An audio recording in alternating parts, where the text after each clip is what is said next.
परमात्मा ने एक एग्जाम्पल दिया, खुद मालिक ने आके, कुल धनी ने, कबीर भगवान ने, कबीर परमेश्वर काशी में एक धानक बनकर रहा। अब परमात्मा का विधान है कि वो स्वयंभू है, उसकी लीला में लिखा है, वो उसके गुणों में लिखा है, और वो सतलोक से, सचखंड से, जहां भी वो रहता है, हम उसको किसी भी नाम से उस स्थान को पुकारते हैं। अमरलोक कहो, सतलोक कहो, उसको ध्यूलोक कहो, तो वहां से रहता है वो परमात्मा। नर आकार है, राजा के समान वहां बैठा है, सिर पे मुकुट है, सिर पे छत्र है, सफेद वस्त्र है, सफेद कलर है, सफेद ही उसका प्रकाश निकल रहा है उनके शरीर से। करोड़ सूर्य मिला दे, करोड़ चंद्रमा एक रोमकूप की इतनी शोभा है। और वहां सफेद पृथ्वी है, वो सफेद, जैसे यहाँ की पृथ्वी का कितना बालू रेत जैसा रंग है, लाल लाल गेरुआ सा, कहीं पर काली मिट्टी है, तो वहां का सभी मिट्टी बहुत चमकीली है, सफेद है और उपजाऊ गणी है। उस सतलोक ऐसा स्थान है, एक पृथ्वी है। और ये नकली जितने भी सतलोक के गुणगांव हैं, सचखंड बतावे हैं, ये राधा स्वामी पंथ, जय गुरुदेव पंथ, बिहानी विनोद वाला पंथ, ठाकुर वाला पंथ, किसी ने देख ले, कबीर पंथियों को देख लो, इस दास के अतिरिक्त कोरी उआ बाई बकरे, और जय गुरुदेव पंथ, और ये सच्चा सौदा सरसा वालों का, और जगमाल वाली वाला पंथ, ये सभी वहां कहते हैं वहां तो प्रकाश ही प्रकाश है, चेतन प्रकाश है। और मुक्त जीव वहां जाकर उसमें मिल जाती, लीन हो जाती है, बस जाकर बूंद समुद्र में। एकादा चतुर कबीर पंथी कहता है आत्मा तो डॉट रूप में रहती है, बिंदु बिंदु। खाक देखा उन्होंने परमात्मा को, मूर्ख बना रखा। तो ये सभी अभी तक भ्रमित थे, इनका अनुभव निल था, इनका भक्ति विधि सही नहीं थी, इनका ज्ञान भी गलत था, इनके मंत्र भी गलत थे। पांचों नाम काल के जाप करें, बात करें सतलोक जान की, टिकट कटारे लोकल बस की, बात करें अमेरिका जान की या अमेरिका से भारत आने की। तो ये कैसे बन सकती ये बातें? तो ये इनके नाम में गलत है वहां जाने वाले, तो कैसे पार होंगे? ये अंडरस्टूड है, क्योंकि हम इतने विश्वासी हैं कि जो गुरु बता रहे हैं फाइनल है बस, और सोचना ही नहीं। ना सोचो, वो शिवदयाल भूत बन गया, बुक्की में बोला अपनी शिष्या में, सारे तुम बोलोगे, और समझदार है उन्हें सोचना पड़ेगा और कल्याण कराना चाहिए। दास की प्रार्थना है, पाछे बनी सो बनी पीछे, अब शेष तो बच जाओ। कितने दिन से शोर मचा रहा हूं, जेल में मैं चला गया तुम्हारे लिए, या सच्ची कहने के चक्कर में, और कहूंगा आखिरी सांस तक, चाहे शरीर रहो या ना रहो। कोई बात है या?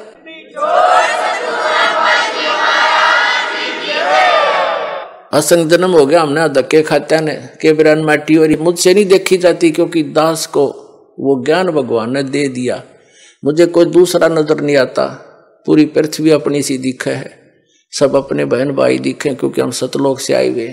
यहाँ काल ने हमें मूर्ख बनाकर आपस में लड़ा बिड़ा रखा है, हमारे साथ आपस में ये मनमुटाव रखता है। घर घर में कड़ा करवा रखी इसने, सास बहू की बनती ना, नंद बहू का लट्ठम लट्ठा, बाप बेटे का झगड़ा, पड़ोसी गेल झगड़ा, छोटे से बंटवारे पर, किसी किसी काम पर सारा दिन टेंशन ग्रत रखना, इनको दुखी सताना, दुखी करना उस काल का कर्तव्य है, उसका परम धर्म बन गया है कि ये भगवान के बच्चे हैं, इतना सताए दूं और वो भी दुख पाता रहेगा हमें दुखी देखकर।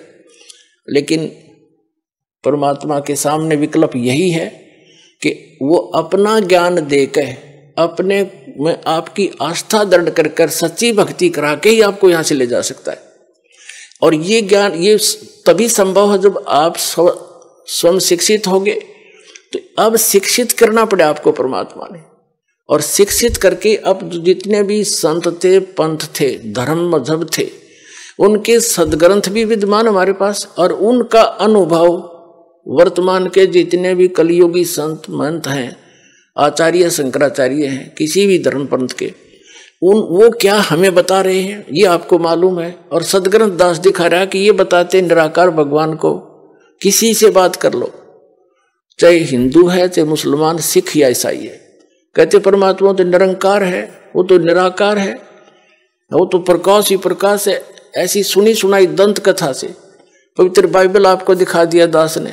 उसमें लिखा है परमात्मा ने मनुष्यों को अपने जैसा बनाया, नर और नारी करके उनकी सृष्टि की। तो भगवान निराकार। पूछ कर देखो किसी भी ईसाई धर्म के पवित्र आत्मा से कि परमात्मा कैसा है, वो कहेगा गॉड इज फॉर्मलेस, परमात्मा निराकार है। तो क्या खाक पड़ा उन्होंने पवित्र बाइबल को। फिर बाइबल को वो फाइनल मानते हैं। तो बाइबल में तो साकार लिखा परमात्मा, मनुष्य सदृश्य है। ऐसे ही वेदों के पढ़ने वाले भगवान को निराकार बताते हैं, और वेदों में स्पष्ट लिखा है कि परमात्मा मनुष्य सदृश्य है, राजा की तरह बैठा है, वहां से गति करके आता, भक्तों से मिलता है, उपदेश देता है, और कवि की तरह प्रक्रिया करता है। कवियों की तरह जगह जगह जाकर लोकोक्तियों के माध्यम से, दोहों के माध्यम से, शब्दावली के माध्यम से, शब्दों के माध्यम से अपना ज्ञान प्रचार करता, उपदेश देता है। और कुरान शरीफ में लिखा है कि पवित्र बाइबल ने जो समर्थन किया है कि परमात्मा ने 6 दिन में सृष्टि रची, 7वें दिन तख्त पर जा बैठा, और उसमें लिखा है कि उस परमात्मा ने मनुष्यों को अपने जैसा बनाया। वही ज्यों का त्यों 40% विवरण पवित्र बाइबल वाला पवित्र कुरान शरीफ के अंदर विद्यमान है। सूरत फुरकानी 25 में आयत नंबर 52 से 59 तक स्पष्ट किया हुआ है कि वो कबीर नाम का परमात्मा है। और कुरान शरीफ के ज्ञान देने वाला अल्लाह कहता है अपने पैगंबर हजरत मोहम्मद को कि आप इन काफिरों की बातों में मत आना, वो कबीर सुप्रीम पावर है, वो कबीर अल्लाह है, वो सर्वशक्तिमान है, सब कुछ कर सकता है, और इस वही है जिसने सबकी रचना करी, वो अपने बंधों के गुनाहों से खूब परिचित है। वो कबीर परमात्मा आपके पाप भी नाश कर सकता है, आपके कर्म के। वो वही है जिसने 6 दिन में सृष्टि रची, वो कबीर नाम है उसका। और 7वें दिन तख्त पर जा विराजा। उसकी खबर किसी बाखबर से पूछ देखो, जब तख्त पर जा बैठा निराकार कितना हो गया। वो मुसलमानों को पूछ लो भगवान कैसा है अल्लाह, वो तो बेचून है, बेचून मान निराकार। इन पवित्र वेदों को पढ़ने वाले इनसे पूछ कर देखो, अभी तक आपके पास सबका विधान है, हिंदू धर्म में आप जन्मे हो, इनका तो खूब पता आपको। ये भी कहते हो परमात्मा निराकार है, और आपने दास ने उन्हीं के अनुवाद को आपके सरोवर कर दिया।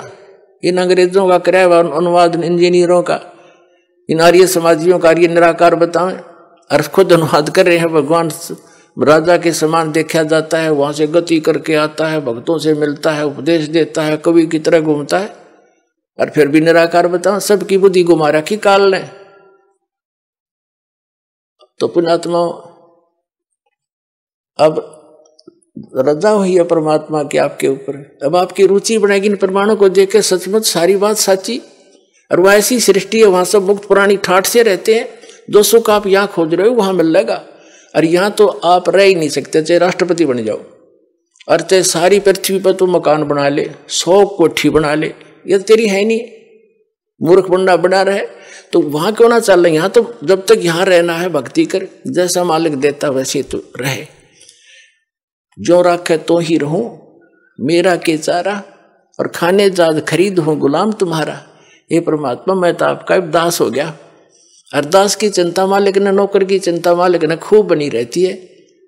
ये दयालु मालिक है हमारा।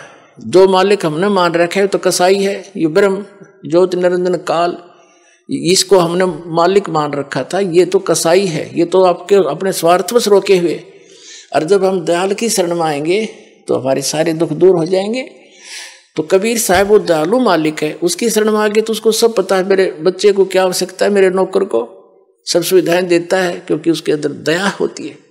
तो हम उसकी शरण में जब आ गए तो हमारी सब समस्याओं का उसको खूब ज्ञान है। हम जो मांगेंगे और आवश्यक होगा वो दाता अवश्य देगा आपको। और हम मांगेंगे बकवाद, क्योंकि भक्ति के मार्ग में चल रहा व्यक्ति को एक पत्थर ठा के सिर पर फिर धरन लगे, उन्हें क्या कहेंगे, मूर्ख। समझदार तो ये कहेंगे क्यों सिर मारे, पत्थर में चल आगे न चलेंगे। तो कहने का भाव ये है कि जो आप अनावश्यक वस्तु मांगोगे, जो आपके ऊपर पत्थर के रूप में होगा और भक्ति में बाधा करेगा इस सफर में, तो दाता वो दे को ना चाहते, क्योंकि आपको आवश्यकता नहीं है उसकी, और हम उसकी आवश्यकता मान रहे क्योंकि हम बालक हैं।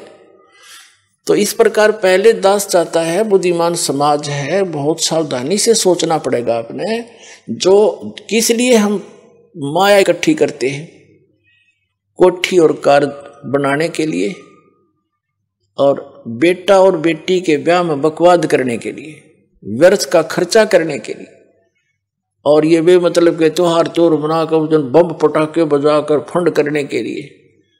तो ये भक्ता के काम नहीं है। ना जाने काल की कर डारे किस विध ढल जा पासावे, और जिनाते सरते मौत खुड़क दी उन्होंने केड़ा हंसावे।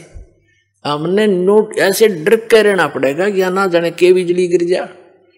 जैसे विवाह करते हैं बच्चों का, उसमें 6 महीने पहले तो चिंता हो ले घर वालों ने, बेटी ब्याहनी हो, और लड़के वाले की कभी बराबर खर्च हो ले, तो सारा पंगा पा रहे हर तरह का।